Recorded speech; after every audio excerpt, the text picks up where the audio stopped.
Hi, I'm Carol Lewis, Superintendent of Moses Lake School District, and this presentation will be about our upcoming levy election.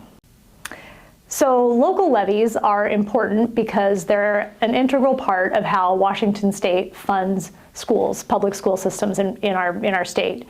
So out of 295 public school districts in Washington, only 2 do not have levies for the calendar year 2025. And those 2 school districts are Yelm School District and Moses Lake. So a levy is really an election about 2 separate things, and oftentimes they're lumped together because it's about a sum of money. But really what voters are either approving or not approving is a local tax, which is the levy, as well as local effort assistance, which is additional money that comes from the state's general fund if and only if a school district passes a levy.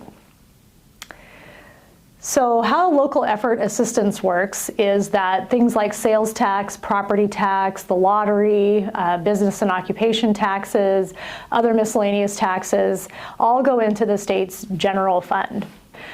So when voters approve a levy, approximately $6 million a year, starting in the year 2026, will go to Moses Lake School District if and only if that levy is approved.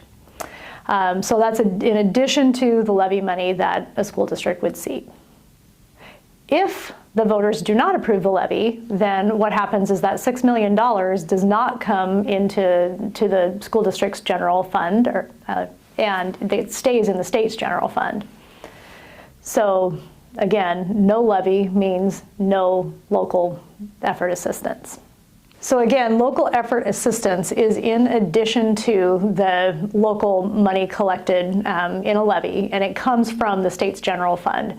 So how Moses Lake would utilize local effort assistance if the levy passes is first and foremost to begin rebuilding our legally obligated fund balance. We've been doing pretty well, and we have started to recover some of our fund balance, but we will not be to the board required 12.5%.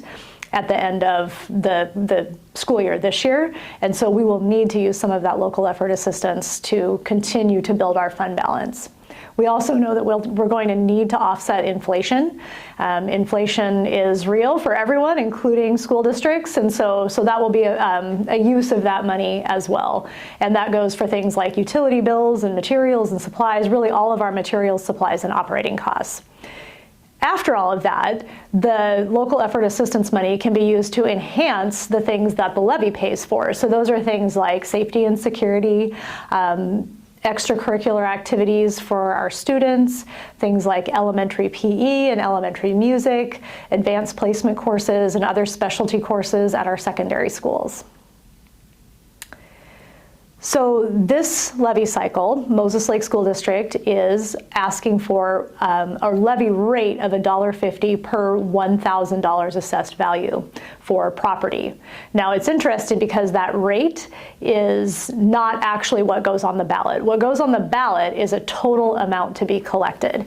And it's estimated at whatever rate the school district has decided that would be appropriate to ask the voters for. And so, as you can see, if someone owned a $50,000 property, that would come out to $6.25 per month. If someone owned a $300,000 property, that would come out to $37.50 a month. It's important to note that this is not a new tax. This is a tax that Moses Lake residents have been paying for quite some time, and so I just want to emphasize that.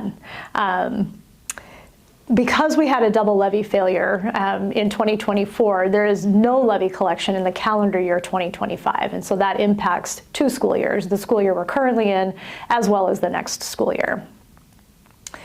Since 2019, when the laws around levies changed, Moses Lake has been approving at that $1.50 rate, which is the minimum rate that you can approve for and maximize that local effort assistance. So that's a pretty common rate for school districts in Eastern Washington and in Central Washington to shoot for because it maximizes the local effort assistance that we would also get from the state.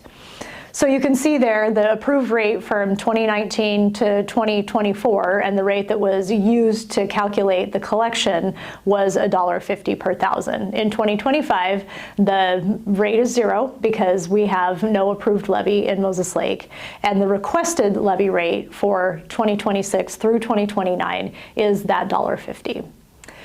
Another thing to just point out is that when property values go up across the entire community, levy rates actually go down because the cost of that fixed dollar amount that we can collect is spread out over more properties and more tax collection.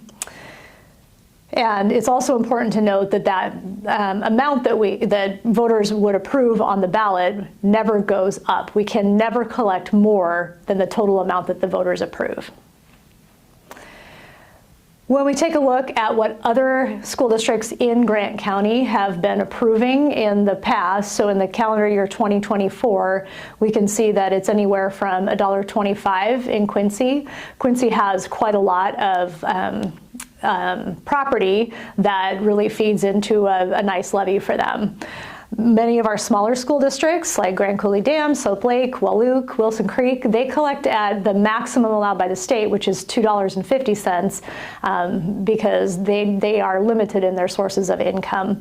So when Moses Lake is requesting that $1.50 amount, it falls in the kind of the lower half of what's kind of normal for Grant County. So around the state, what is it like? The average collection or average approved rate around the state in 2024 was $1.82 per 1,000 assessed value. The median or middle rate was $1.79, and Moses Lake, again, the approved rate for Moses Lake in comparison was $1.50. When we think about school districts that have 4A schools, that's important because we have a big 4A school in our school district, and it's important to many people in our community that our students have those same opportunities that other 4A districts have, and so I thought it would be interesting to see how does it look in that regard. And so among 4A school districts, the average rate is a little higher than the overall state average. Again, this is in 2024, but the average rate that was approved in 2024 was $1.93 for 4A school districts, and then the middle or median was $1.97. And again, Moses Lake is at $1.50. So how would we use the levy money if it's approved? We would use the money to enhance academic support for our students, and students are at the center of everything we're thinking about when it comes to this levy. And so that means we would probably need more staff in the way of paraeducators, teachers. We would also be thinking about how do we support our after-school programs that tie into academic support for our kids. We would be able to partially fund athletics and activities in the next school year, so in the 25-26 school year, and then the following year and the 3 years after that, the 2 years after that, so for the 3 years, we would be able to fully support athletics and activities in Moses Lake. We would be able to begin funding more elementary specialists in PE, music, and library. We would be able to begin funding more maintenance and custodial staff. So we would do a much better job of giving those folks the hours and the positions they need to do the job that they need to do to keep our schools safe and clean. We would be able to enhance our funding of some secondary course offerings. So some examples are AP courses, specialty music courses, and other specialized arts courses. We would be able to maintain our safety and security staff, so school resource officers and our security guards, as well as think about adding, where it's necessary, any health room staff that we may need.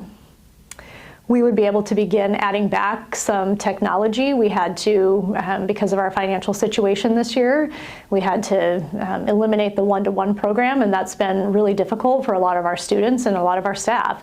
And so we would want to be able to begin to add back to that. And then we all know that materials and supplies have been in short order this school year, and so we would want to be able to start to increase the the allocations to schools for materials and supplies. So this chart points out the idea that, just to emphasize, that first year of levy collection, if it passes, is only going to be roughly half of what a normal year would be, because the levy collection would not begin until the spring of 2026. If you pay property taxes, you pay those in April, and then the county doesn't give us the money until it receives it. So most of that money would start to come in beginning in May of 2026. And so the first part of the 25-26 school year would still be without any levy collection. So if the levy fails, it's kind of just the opposite of if it passes. We would have to make reductions in all of the areas that we would be able to add to if the levy passes. And so back to academic support, we would need to reduce by at least $2 million. And the reason we would need to reduce over our current operating budget is because we had some levy collection in the first half of this school year, in the 24-25 school year. And between levy and LEA, that collection comes out to be about $5 million. So we would have to reduce our overall budget by at least $5 million going into the next school year if the levy doesn't pass.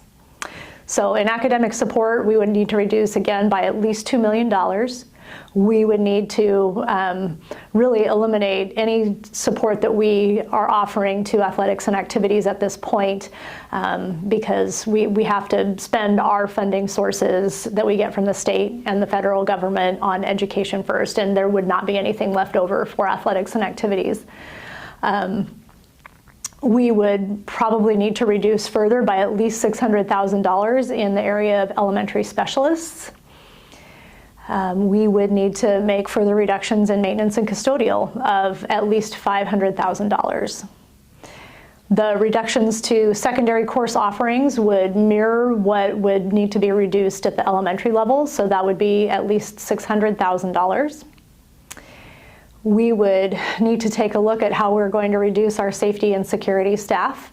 It would be something that we would likely no longer be able to afford.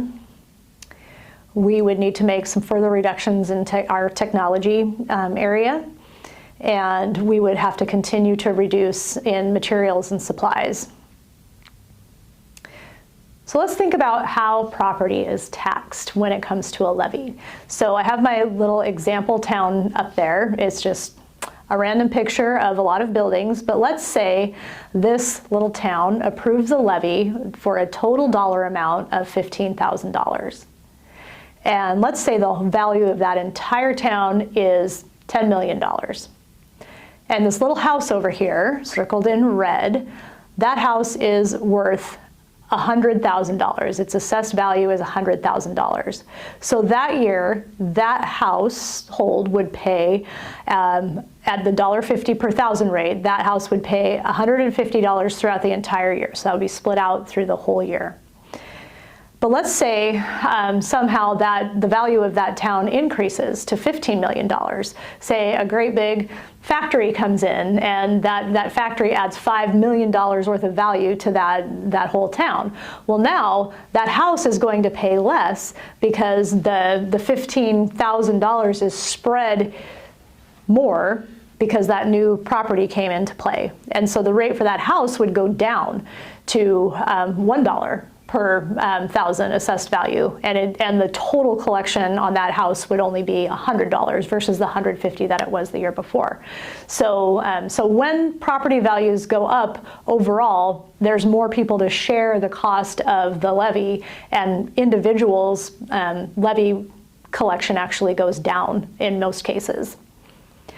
So then looking at the opposite of that, we've got the same situation, a $15,000 levy for this whole town that is $10 million, and the little house that is worth $100,000.